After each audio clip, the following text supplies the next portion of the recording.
Good evening, good night, all of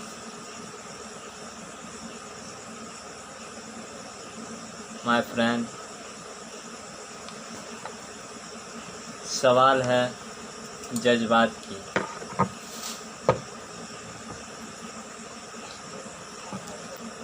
माननीय श्री प्रधानमंत्री जी के द्वारा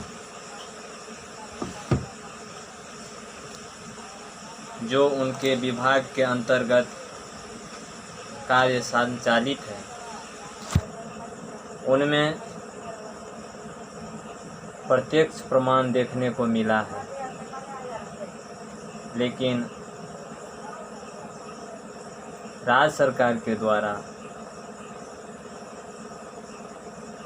जो भी कार्रवाई एवं उसके आलोक में पब्लिक ग्रीवेंस के द्वारा जवाब मांगा जाता है, उसके पीछे कोई प्रतिक्रिया नहीं मिल रही।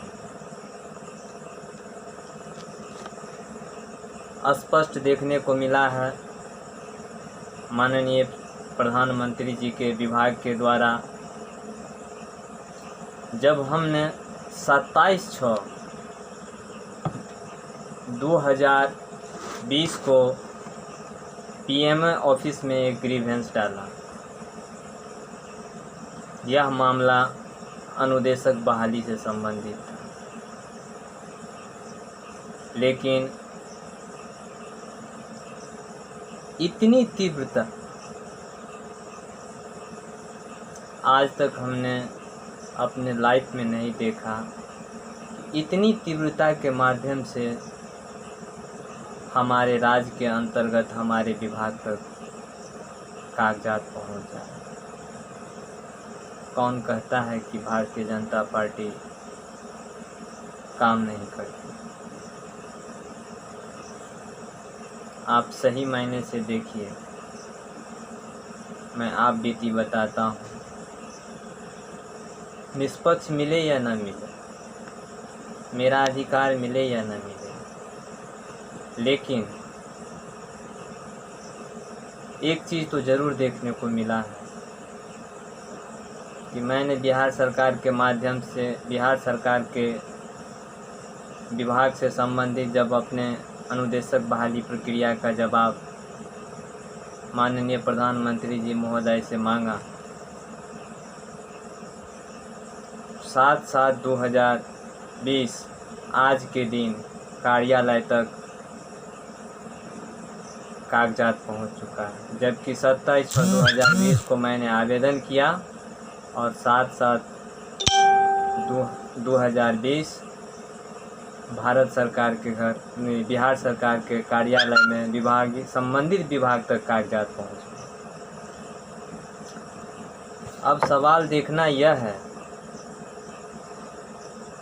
कि माननीय प्रधानमंत्री जी ने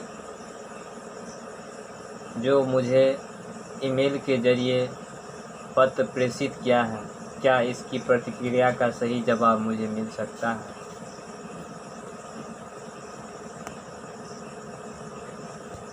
मैंने प्रधानमंत्री जी से क्वेश्चन किया था कि श्रीमान माननीय प्रधानमंत्री महोदय, भारत सरकार नई दिल्ली, संबंधित विषय था कि राजकीय औद्योगिक प्रशिक्षण संस्थान में अनुदेशक बहाली प्रक्रिया में कागजात सत्यापन उपरांत के बाद भी अप्रशिक्षित अनुदेशक का समय विस्तार कर दिया गया, लेकिन प्रशिक्षित अनुदेशक की बहाली प्रक्रिया में कागजात सत्यापन के बाद भी नियुक्ति नहीं करने के संबंध में संबंधित विषय के ऊपर वर्णित करते हुए मैंने इन आधार पर उनको सूचित किया कि बिहार सरकार 1 दशक से अनुदेशक बहाली प्रक्रिया लंबित रखी हुई है। न जाने कितने का लाइफ ख़त्म हो चुका होगा। तदोपरांत वर्ष 2018 में अतिथि अनुदेशक की बहाली निकाली सरकार, बिहार सरकार, श्रम संसाधन विभाग। माननीय मंत्री महोदय के अगुवाई में एवं विभाग के अनुशंसा के आधार पर, और सबसे ज़्यादा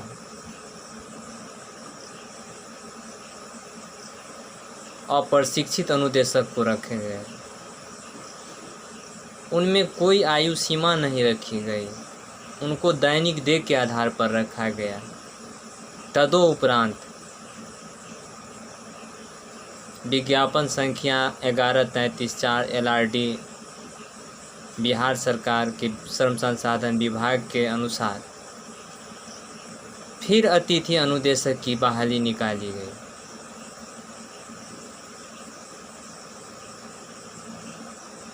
और उस विज्ञापन के आधार पर सभी का कागजात सत्यापन किया गया। सत्यापन उन्हीं अनुदेशक अभ्यर्थी की गई जिनका नाम 1 से 3 तक अंकित था और CTI थे, जो प्रैक्टिकल के लिए जिनकी मांग था, जो प्रैक्टिकल करवा सकते थे। और भारत सरकार का जो रूल रेगुलेशन के आधार पर इन्होंने CITS वाले को प्रैक्टिकल में रखा, पैनल बनाए, सब कुछ सत्यापन किए, जहाँ तक कि कॉलेज के सूची भी वेबसाइट पर नोटिस बोर्ड पर डाल दिए।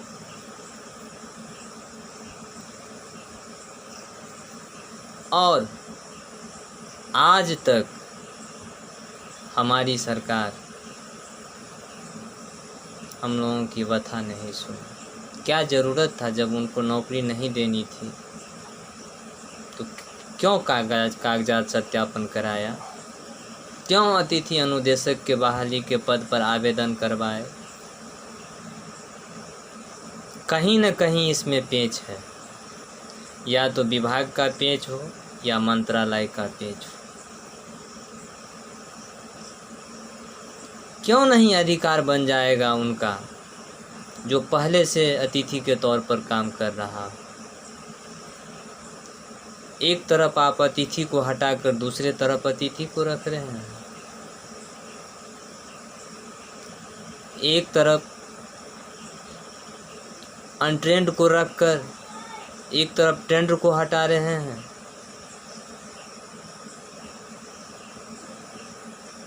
इसी के आलोक में मैंने माननीय प्रधानमंत्री जी को ग्रीवेंस भेजा। न जाने कितने सैकड़ों अनुदेशक छात्र RTI के माध्यम से हो, दूरभाष के माध्यम से हो, ट्विटर के माध्यम से हो, फेसबुक के माध्यम से हो, बिहार सरकार तक गया। जहाँ तक कि कई बार छात्रों ने निदेशक से भी मिले, वहाँ के निदेशक से। उन्होंने भी आश्वासन दिया कि हमने आयोग को भेज दिया है, अविलंब बहाली निकाली जाएगी, लेकिन कोई निष्पादन नहीं। अब देखिए, 5 जून 2020 को पत्राचार तो नहीं दिए हो, नोटिस बोर्ड पर तो नहीं दिए, लेकिन पेपर के माध्यम से निकाल दिए कि पूर्व में कार्यरत अतिथि अनुदेशक को पुनः 2021 तक समय विस्तारित किया जा रहा है। क्या यह पेच है कहीं?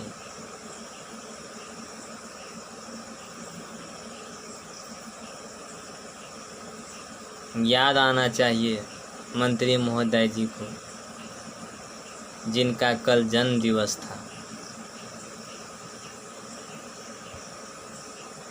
अगर वाकई में मानवता और उपासक सिद्धांतवादी विचारधारा के होंगे तो 1952 में जो उन्होंने 370 पर जवाब उठाया था पार्लियामेंट में, आज उसी विचारधारा को कड़ी को पकड़ते हुए माननीय प्रधानमंत्री महोदय जी ने 370 को तोड़ दिया। मैं भी उसी पार्टी के सदस्यता लिए हुआ हूँ। मुझे मिले या मेरा अधिकार न मिले, अगर सच बोलना बगावत है तो हम भी भागेंगे। मंत्री जी एवं माननीय प्रधानमंत्री जी से मैं निवेदन करता हूँ, मैं नौकरी के लिए परेशान नहीं हूँ, मैं सिर्फ अपना अधिकार लेने के लिए परेशान हूँ, क्योंकि मैं अपनी कड़ी मेहनत और लगन के साथ खून पसीना एक करके एक बिस्कुट और एक गिलास चाय पी के पंजाब जैसे शहरों में 1 वर्ष तक समय बिताया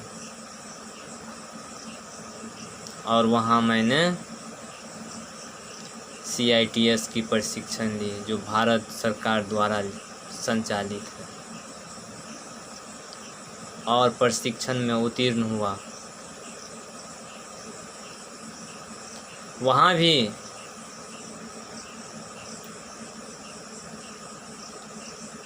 बोर्ड के द्वारा वाइवा लिया गया और हमने स्पष्ट जवाब दिया कि महाशय,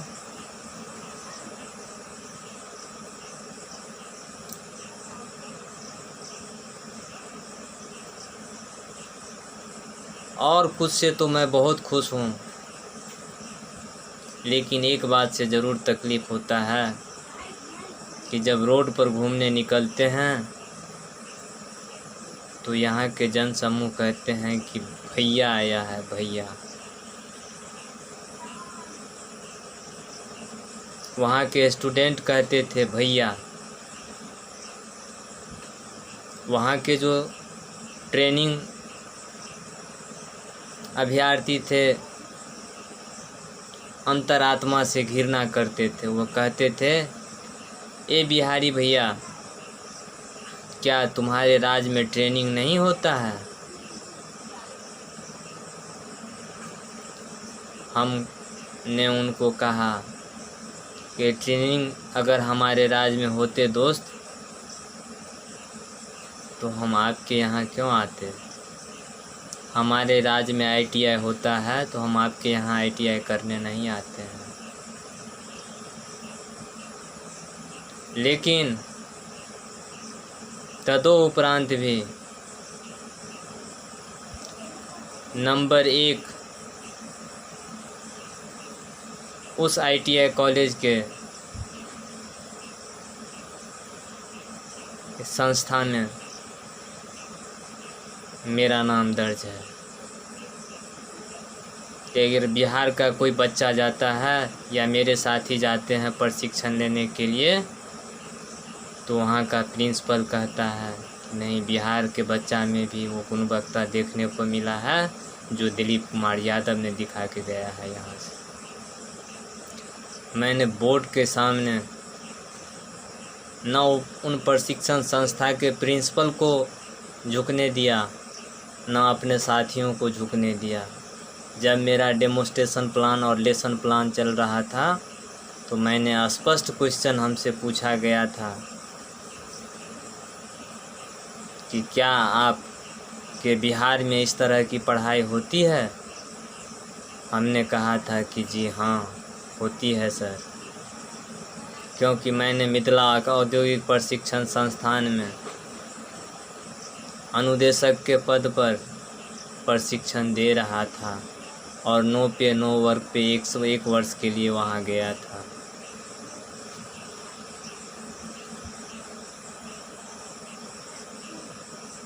क्या थोड़ा सा भी फिक्र नहीं है हमारी सरकार को इन सभी दुख दर्दों को कि बांट सके? यही टीचर की बहाली होती है यहाँ एनएम का बहाली होता है, जीएनएम की बहाली होती है, शिक्षक की बहाली होती है, सभी में ट्रेंड चाहिए। और जहाँ से प्रशिक्षित होकर बच्चा डीआरडीओ में जाता है, जहाँ से प्रशिक्षित होकर बच्चा इसरो में जाता है, जहाँ से प्रशिक्षण लेके बच्चा भेल में जाता है, जहाँ से प्रशिक्षण लेके बच्चा गेल में जाता है, जहाँ से प्रशिक्षण लेके बच्चा बिजली विभाग में जाता है, जहाँ से प्रशिक्षण लेके बच्चा मौसम विभाग में जाता है,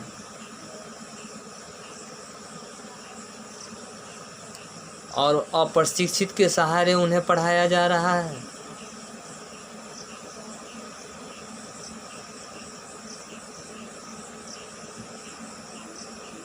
माननीय प्रधानमंत्री महोदय, आपकी अगर मेक इन इंडिया की नींव अगर कौशल विकास की उज्जवल भविष्य देखना चाहते हैं तो जिस तरह मेरे आवेदन को आपने बिहार के विभाग तक पहुंचा दिया है, मैं आपसे निवेदन करता हूं कि एक बार केवल अवसर जरूर दें।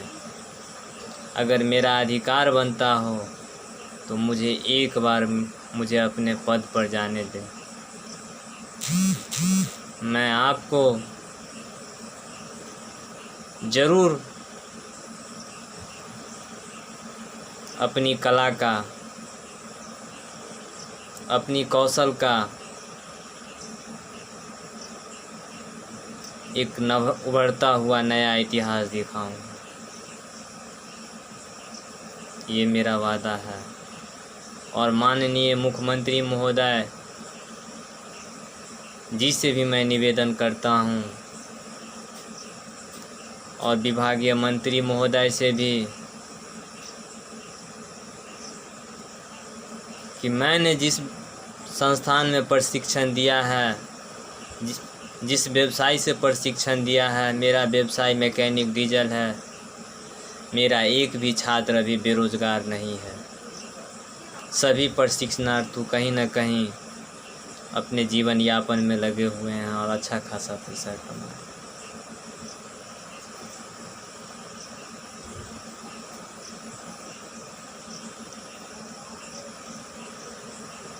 और आप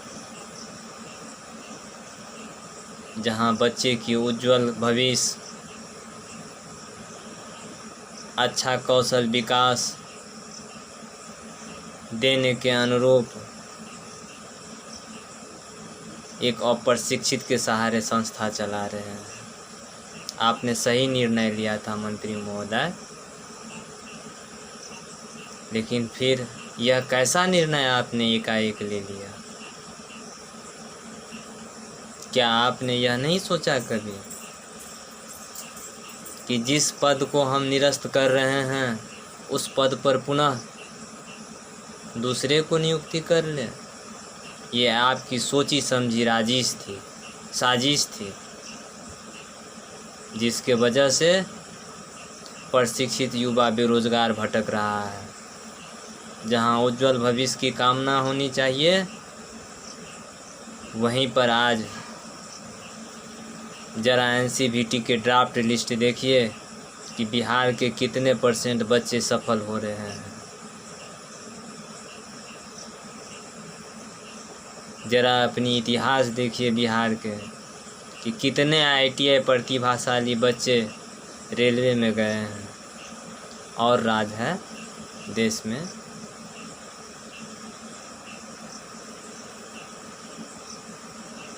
लेकिन आप कुछ नहीं कर रहे हैं मंत्री महोदय, कुछ नहीं। ये मार्गदर्शन मेला से कुछ नहीं होता है मंत्री महोदय। मार्गदर्शन मेला किसी को काम में नहीं आता है। जाता है लड़का 5-6 रोज़ काम करता है, भाग जाता है, कहता है वहाँ तो ये साधन नहीं है, वहाँ तो ये साधन नहीं है, यहाँ तो ये परेशानी है।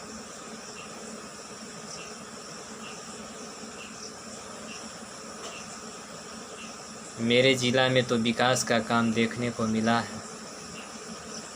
5-5 ITI कॉलेज खोले हैं, एडमिशन भी चल रहा है मंत्री जी महोदय, लेकिन अनुदेशक की पता नहीं कहाँ है अनुदेशक। आप जरा 18/6/2019 के LRD संख्या 1133/4 विज्ञापन आपके द्वारा निकाली गई सूची को जरा देखिए कि आपने उसके बारे में क्या सोचा। उन अनुदेशक अभ्यर्थी के बारे में क्या सोचा। आपने जिस दिन आवेदन कराए मंत्री महोदय, उस दिन मेरी आयु 31 वर्ष की थी, आज 33 वर्ष हो गई है। क्या आप मेरा खोया हुआ दिन वापस दे देंगे?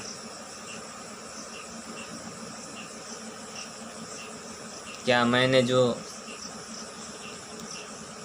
शिक्षा हासिल की है, जिसमें चयनित हुआ है, वह समय वापस कर देंगे? किसी के ज़िंदगी के साथ ऐसा खिलवाड़ न कीजिए मंत्री महोदय। मैं इसीलिए भारतीय जनता पार्टी के सदस्य होने के नाते भी और एक अभ्यर्थी के होने के नाते भी मैं निष्पक्ष और निर्णय माननीय प्रधानमंत्री जी को आवेदन देकर करने के लिए कहा। याद कीजिए कल के बीते दिन, जिनका कल जन्मदिन था, डॉक्टर श्यामा प्रसाद मुखर्जी। उन्होंने नेहरू जी के पार्लियामेंट में उद्योग मंत्री रहते हुए लोभ लालच नहीं की थी। उन्होंने स्पष्ट कह दिया कि अगर मेरे इस पद पर रहते हुए किसी को भेदभाव है तो मैं अपने मंत्री पद से त्याग पत्र देता हूं। और 1952 में ही उन्होंने बिना परमिशन लिए हुए कश्मीर में जन आंदोलन छेड़ दिया और उनको वहाँ के वजीर आजम नज़रबंद करके कारावास कर दिए और 23 जून 1953 को उनकी मृत्यु हो गई। अब वो हिंदुस्तान नहीं रहा। जब तक माननीय प्रधानमंत्री जी रहेंगे, मुझे पूरा विश्वास है कि किसी के अधिकार पर किसी का अधिकार नहीं होगा, न किसी के जीवन में अंधकार होगा।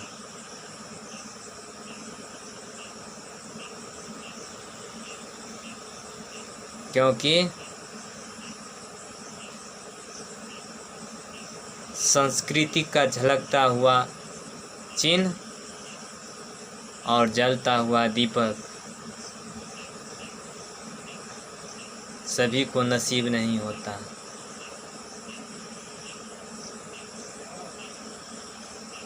और ये दो चीज़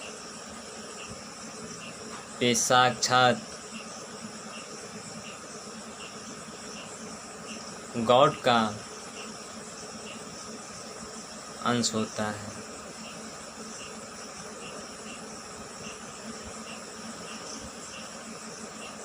इसीलिए माननीय प्रधानमंत्री महोदय जी, मैं आपको नमन करते हुए कहता हूँ, जिस तरह से आपने अपने स्तर से मेरे ग्रीवेंस को इतनी शीघ्र कार्रवाई की है,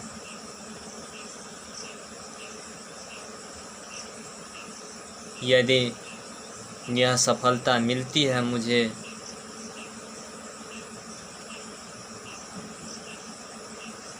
तो मैं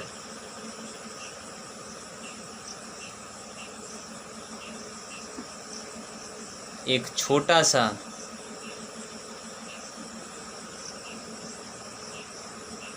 प्रतिमा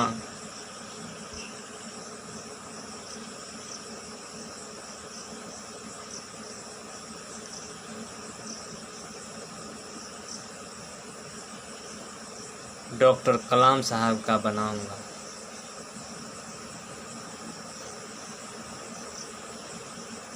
ये मेरा सपना है और मैं अपने तकनीकी से बनाऊंगा।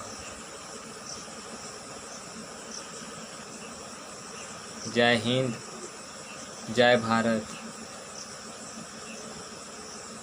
वंदे मातरम। माननीय प्रधानमंत्री जी, मैं सादर प्रणाम करता हूँ। माननीय मुख्यमंत्री महोदय, हमारे राज्य के बिहार सरकार श्री नीतीश कुमार जी, आपको भी सादर प्रणाम करता हूँ। माननीय अपने विभाग के मंत्री महोदय श्री विजय सिन्हा जी, मैं आपको भी सादर प्रणाम करता हूँ। आपसे अनुरोध है बस कि निष्पक्षता के साथ मेरे ग्रीवेंस को अवलोकन करते हुए निर्णय देने का कृपा करेंगे। जय हिंद, जय भारत, वंदे मातरम।